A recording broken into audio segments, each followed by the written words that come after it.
Bonjour tout le monde et bienvenue sur un chemin des sentiers, j'espère que vous allez bien. Merci beaucoup pour tous vos commentaires sous la dernière vidéo, ça m'a vraiment touché. J'ai eu, je crois, plus de 100 commentaires sous la vidéo YouTube, une dizaine de mails, une dizaine de messages sur Insta, donc c'était vraiment incroyable. J'ai réussi à répondre à tout le monde, donc vraiment merci du fond du cœur. Vous m'avez beaucoup demandé comment moi j'allais, mais vous, comment ça va? Parce que j'ai vu que j'étais pas le seul à avoir été touché par le syndrome de l'itinérance. Donc dites-moi en commentaire comment ça va, ça sert à ça à la commu, un chemin des sentiers. On parle des fois de choses purement pratiques, comme là aujourd'hui on va parler de matériel, mais le but est quand même de partager autour de la randonnée longue distance, et j'espère quand même que on limite pas la randonnée qu'au matériel, et puis toutes ces choses futiles, mais utiles hein, bien sûr pour marcher. Mais voilà, donc comment vous allez? Moi ça va super, comme je vous ai dit dans la vidéo. Aujourd'hui je suis fin chaud, je suis au-dessus du col, quoi. Là ça va bien, ça va, je suis en forme. Quand je serai au sommet, c'est que je serai à nouveau sur un VR. Mais là je suis bien, oui, là, je suis sur un équilibre. Donc aujourd'hui on va parler des MT Cushion que vous avez juste ici. Voilà, vous avez vu il y a deux paires différentes. Deux. Donc pour ceux qui ne connaissent pas un chemin des sentiers, parce que c'est vrai que ça c'est un truc qu'il faut que je prenne l'habitude de faire, c'est vous rappeler c'est quoi cette chaîne, parce que les vieux de la vieille vous le savez, mais ici donc sur la chaîne YouTube je vous parle de randonnée, plus particulièrement de randonnée longue distance. J'aime beaucoup la longue distance, les grandes randonnées, les GR. Donc on parle de ça. Quand j'ai du matos à vous présenter, comme aujourd'hui, je vous fais des revues matérielles. Quand j'estime avoir appris un nouveau truc, je vous en fais une vidéo, donc ça en fait une vidéo un petit peu tuto, conseil, astuce. Mais sinon, globalement, j'essaye de vous amener sur le terrain, voir des beaux paysages. Voilà. J'habite dans le Jura, donc c'est pour ça qu'il y a beaucoup de vidéos dans le Jura. Aujourd'hui, on va parler de ces petites chaussures MT Cushion 2. C'est des chaussures de la marque Kiprun, anciennement Evadict, et Kiprun. C'est le même modèle, c'est juste que là c'est Evadict, et depuis ça a changé en Kiprun. Peut-être que vous le savez, mais je vous le dis quand même au cas où, pas que vous pensiez que je vous fais croire que c'est deux fois le même modèle, alors que c'est pas le même modèle et que j'essaye de vous embrouiller. C'est bien le même modèle, c'est juste la marque qui a changé. MT Cushion 2, du coup de la marque qui prennent maintenant, anciennement Evadict, vous les trouvez à Decathlon dans le rayon Trail Running. Ces chaussures-là en taille 45 font 630 grammes. Voilà, je les ai pesées à 633 grammes celle-ci et 630 grammes celle-là. Donc la paire, hein, pas juste la chaussure, la paire à 630 grammes. Ce qui fait que ça fait des chaussures de trail dans la moyenne. C'est pas les plus légères du marché, clairement. Vous avez beaucoup plus léger, mais beaucoup plus fragile aussi.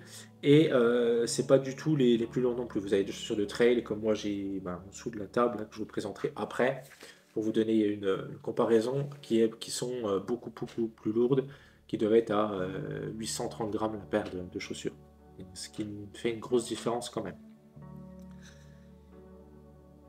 Pour la structure de la vidéo, c'est important que je vous la place ici, mais je vous présente d'un point de vue théorique les chaussures, et ensuite il y aura le retour d'expérience. Donc on reviendra point par point sur ce qui a fonctionné, ce qui n'a pas fonctionné avec ces chaussures, l'histoire des chaussures, etc. Ce que je leur ai mis dans les dents. Voilà.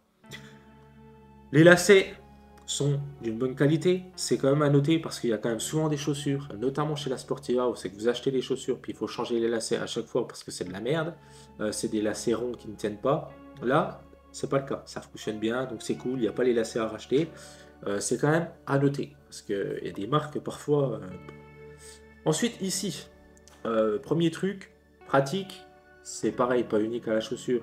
Vous pouvez faire le lacet et ensuite vous avez un petit filet où c'est que pop, vous mettez le lacet dans la poche filet. C'est bien parce que déjà ça évite que le lacet, ça aide au laçage à ne pas se défaire parce qu'il ne bouge pas dans tous les sens, et ensuite ça permet de ne pas s'accrocher à une petite brindille, à une branche qui aura envie de vous faire tomber pendant une descente un petit peu poussée, vous voyez.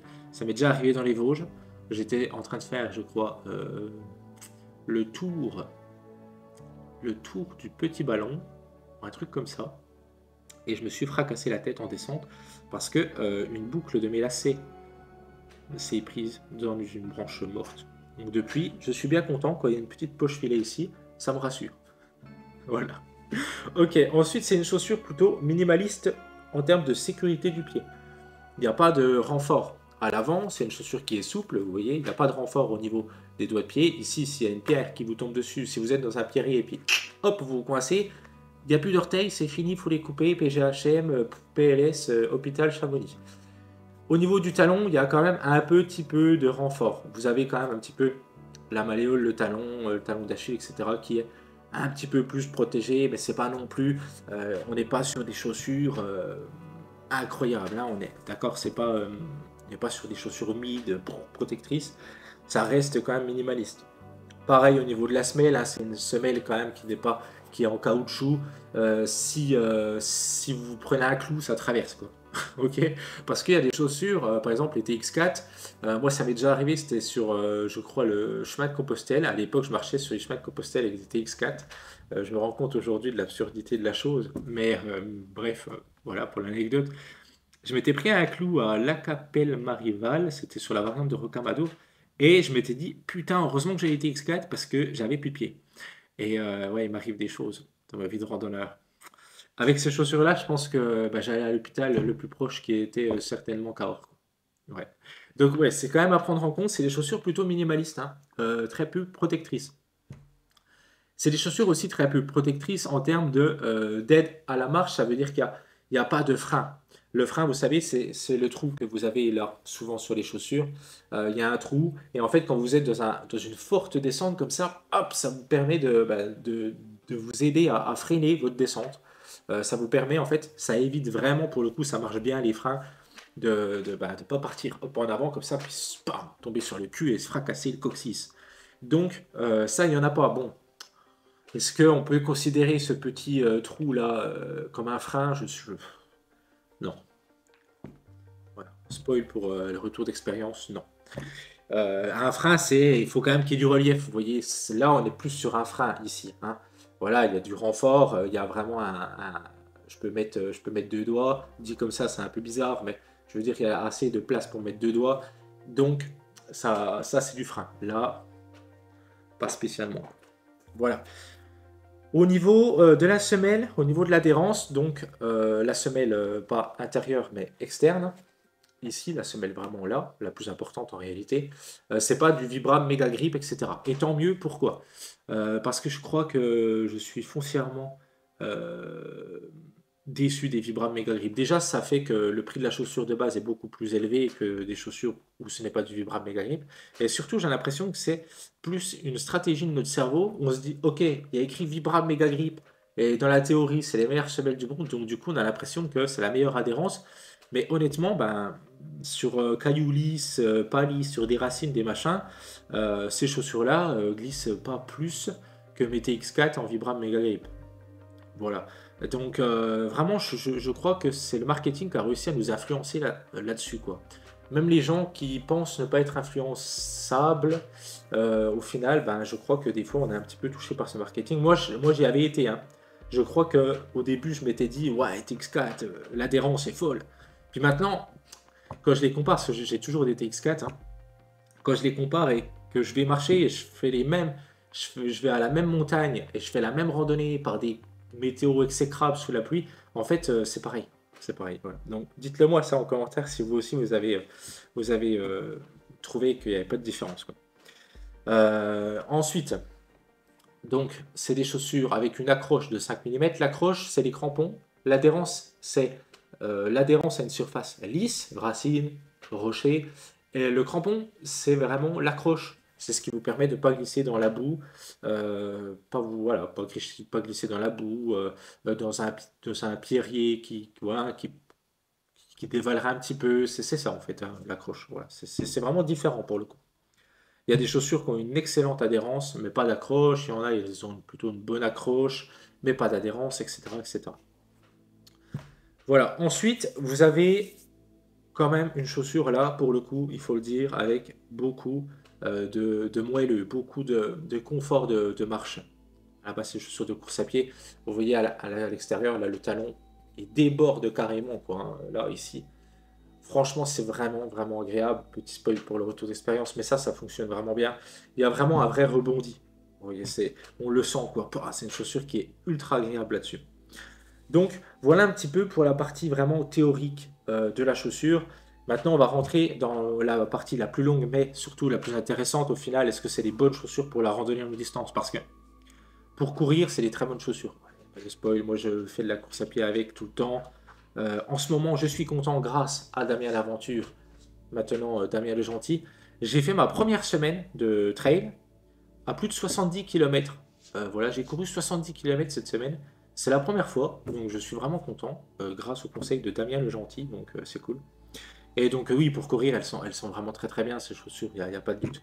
Par contre, est-ce que c'est des bonnes chaussures de trail à dériver à acheter pour les utiliser, on va dire, dans une déviance pour la randonnée? C'est autre chose, on va voir, on va voir.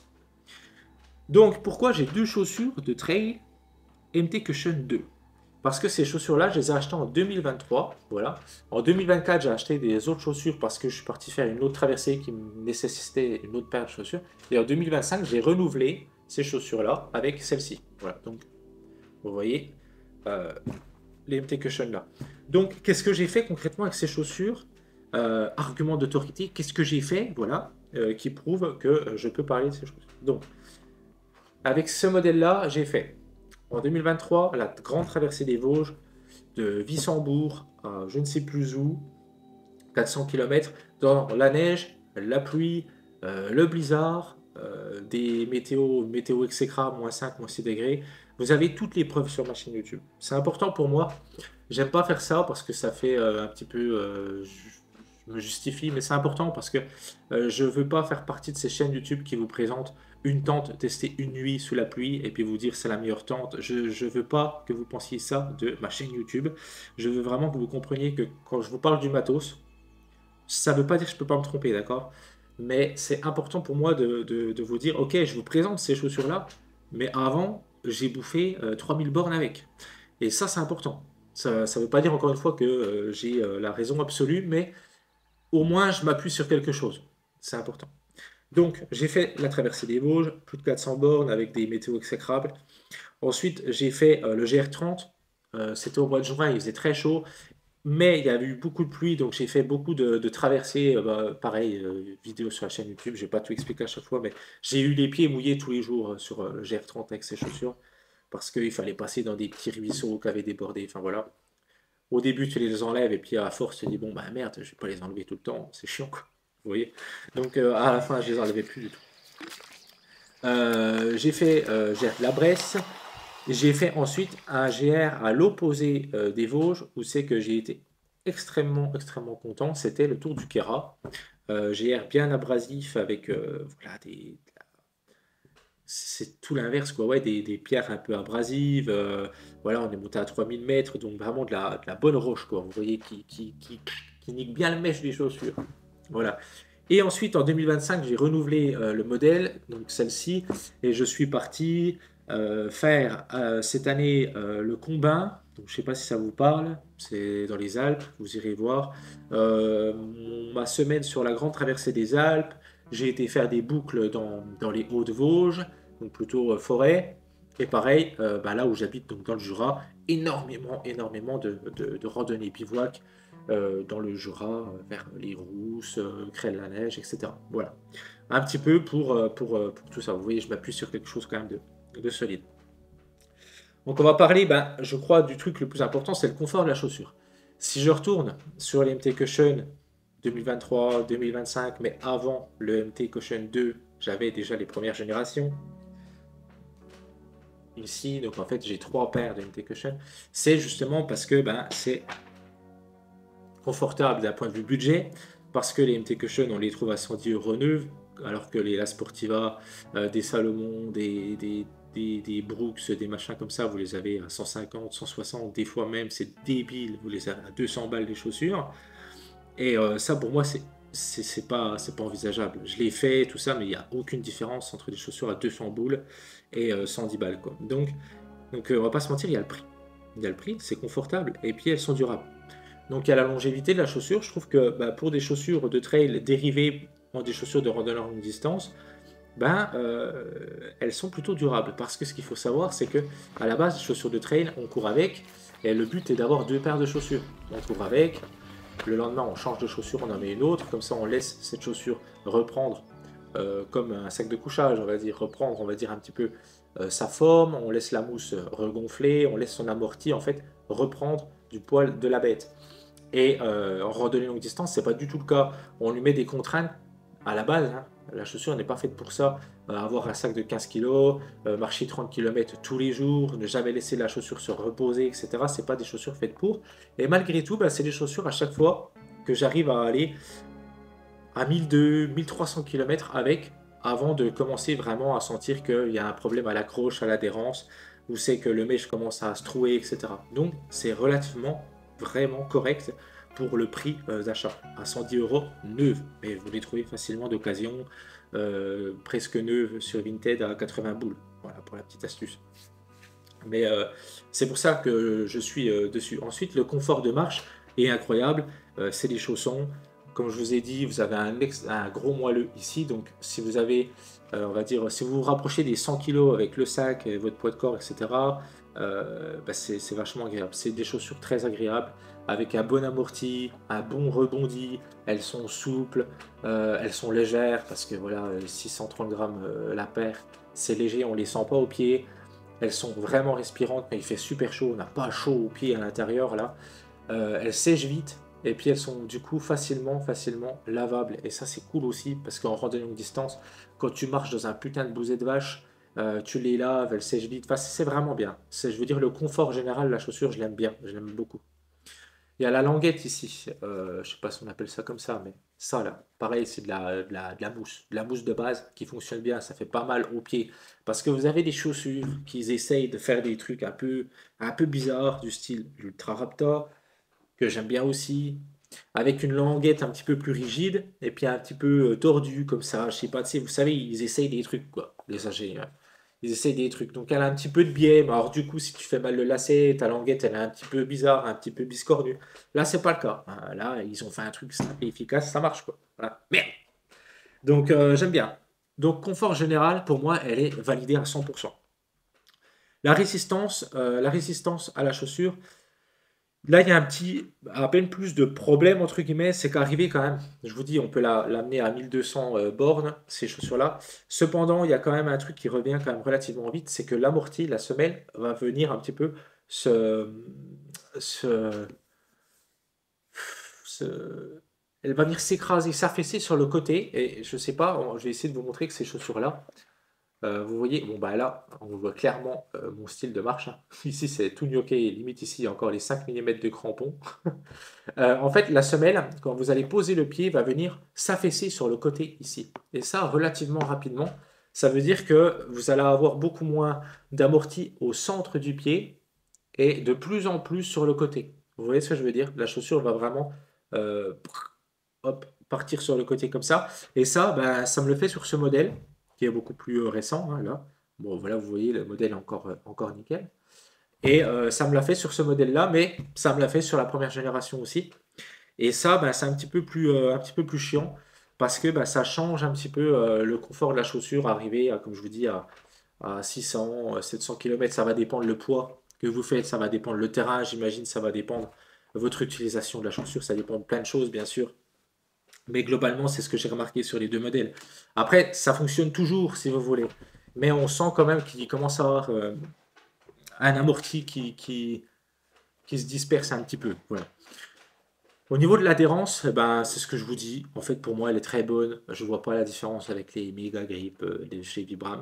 L'adhérence est très bonne.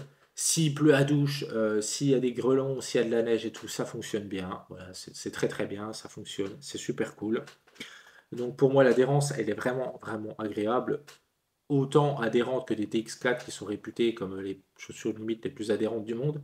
Pour moi, il n'y a pas de différence. Donc l'adhérence, je valide. L'accroche, c'est autre chose. L'accroche, c'est un peu de la merde. Disons les termes. 5 millimètres de crampon, c'est peut-être pas assez. Et en sachant que je pense qu'au bout de quelques centaines de kilomètres, on n'est plus sur du 5 millimètres de crampon en accroche, mais on est vite sur du 3 millimètres. Donc au final, dès qu'il pleut, dès qu'il y a un petit peu de boue, c'est casse-gueule. C'est des chaussures qui sont casse-gueule parce que, ben, en plus, il n'y a pas de frein. Mais au niveau de l'accroche, putain, c'est une plaie, quoi. C'est une plaie. Pour le coup, les La Sportiva Ultra Raptor sont beaucoup plus efficaces là-dessus. Elles coûtent 100 balles de plus, heureusement. Mais c'est vrai que l'accroche là dans la chaussure, peine un peu. Dans les Alpes, ça va. Sur les caillasses, en fait, ça fonctionne bien. Ça fonctionne bien, mais par exemple dans le Jura, sur des terrains un peu plus forestiers, où c'est quand il pleut, c'est un petit peu de la boue, c'est de la, ouais, c'est de la bonne chiasse. Là, ça tient pas du tout, quoi. Mais à chaque fois que je glisse, que je vais marcher quand il pleut et tout, je me dis, est-ce que globalement, une chaussure, au bout d'un moment, quand les crampons en dessous là sont remplis de terre, est-ce que ça existe une chaussure qui a une accroche parfaite, une adhérence parfaite? Je suis pas sûr. Oui, franchement, je suis pas convaincu, quoi. Peut-être que si, mais bon, en tout cas, moi, ça me suffit. Voilà, je sais que quand il pleut, il faut que je fasse plus attention sur les terrains avec un fort dévers, voilà. Mais bon, sachez-le, l'adhérence est bonne, l'accroche est un petit peu plus merdique. Ces chaussures-là, celles-ci, elles ont à peu près 1000 bornes. Vous voyez, bon état, global. Le mesh est ultra solide. Ça me choque par contre. C'est que je crois que c'est les seules chaussures de trail que j'ai où c'est qu'il n'y a pas de trou dedans. Vous voyez, c'est la semelle ici, le moelleux et vraiment la semelle en dessous qui va se trouer petit à petit. Par contre, le mesh ici, franchement, putain, c'est du solide quoi. C'est du Matrix, c'est ça? Matrix, ouais. Et putain, ça fonctionne. Franchement, ça fonctionne. Je vais essayer de vous montrer quand je vous dis la semelle en dessous qui s'abîme plus. Vous voyez là, on le voit, hein. Là, ici, là c'est complètement mort, quoi. C'est ça hein, qui s'abîme un petit peu plus rapidement. Donc, globalement, j'ai fait le tour. C'est des chaussures. Je ne vais pas y passer 3 heures non plus. Est-ce que je peux vous les conseiller? Si vous avez déjà l'habitude de marcher avec des chaussures assez minimalistes en termes de confort, en termes de confort, d'aide à la marche, ce que j'appelle l'aide à la marche, eh ben, le frein, le renfort pour les pieds, etc. Si vous avez l'habitude de ça, d'un drop assez faible de 4 mm, c'est des super bonnes chaussures qui sont pas très onéreuses et qui vont bien fonctionner, comme je vous dis, jusqu'à à peu près 1200 km. Et pour le prix, bah, franchement, c'est difficile de trouver mieux en fait. Et c'est vraiment pour moi les meilleures chaussures rapport qualité-prix, c'est souvent le cas chez Decathlon. Et il y a mieux, il y a mieux. Voilà, soyons honnêtes, les Ultra Raptor que j'ai pris en 2024, c'est que je vous ai montré avant là, celles-ci, elles sont plus lourdes, certes, mais en fait, elles sèchent aussi vite, elles sont mieux globalement. Ah, c'est du cuir, c'est rembourré, elles sont mieux, mais elles coûtent en moyenne 90 € de plus que celle-ci. Et donc, en fait, on fait quand même le truc. Là, on est quand même sur une très très bonne chaussure.